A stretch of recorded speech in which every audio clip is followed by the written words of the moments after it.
Good evening, my friends. Are you here for another spooky story? Then come on in. Settle in now, for tonight I have quite the tale to tell. Are you ready? Good. Then let us begin.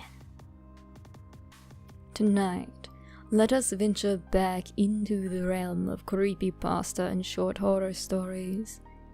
This is dedicated to all of those who love their jobs, regardless of the challenges and difficult, even heartbreaking moments that their work entails. Of course, the usual horror trigger warnings need apply.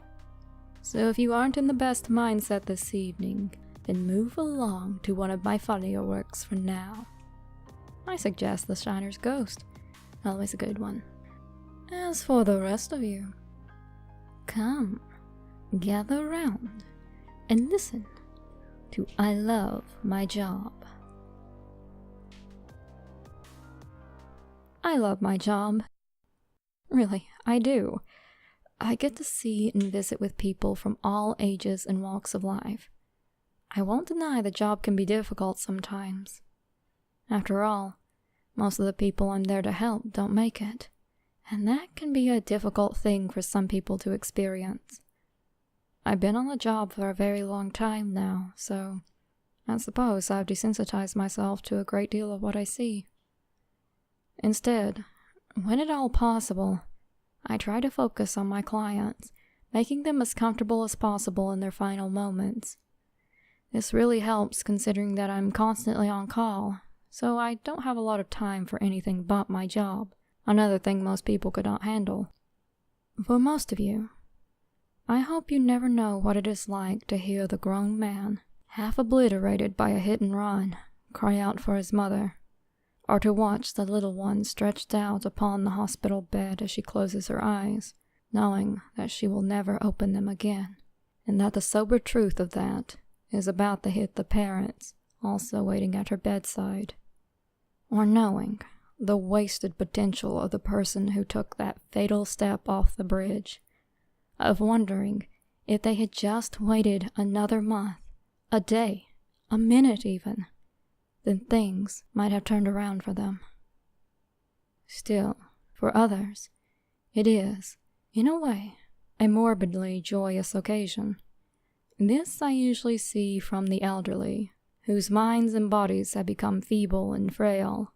Often, the threads of life have been pulled so thin by disease and dementia, by aches and pains that have been there longer than they can remember not having them, that they would cut the strings themselves, if they were more than a metaphor.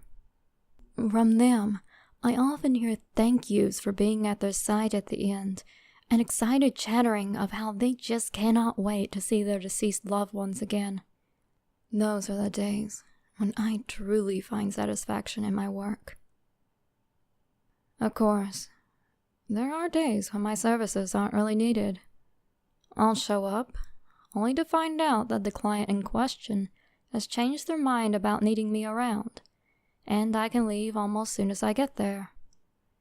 It's annoying to be called out for no reason, mind you, but I'll admit, I think I'm with a lot of people when I say I'd rather have a lazy, stress-free day like that more often, especially when I have to deal with the really horrible cases.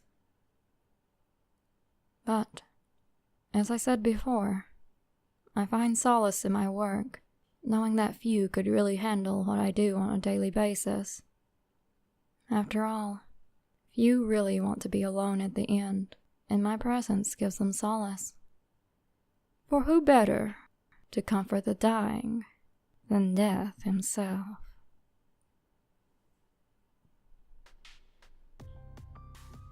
Well, my friends, I hope you enjoyed this little vignette I drummed up over coffee this morning. Sometimes a hard week gives you wonderful ideas, and morbid as though it may be, sometimes it's more of a fun challenge to put a positive spin on one's mood by reevaluating the situation, to channel it into something productive and entertaining even. If you enjoyed this video, please like, share, and subscribe. Hit the notification bell too, and that way you can get your latest spooky fix the moment it comes out.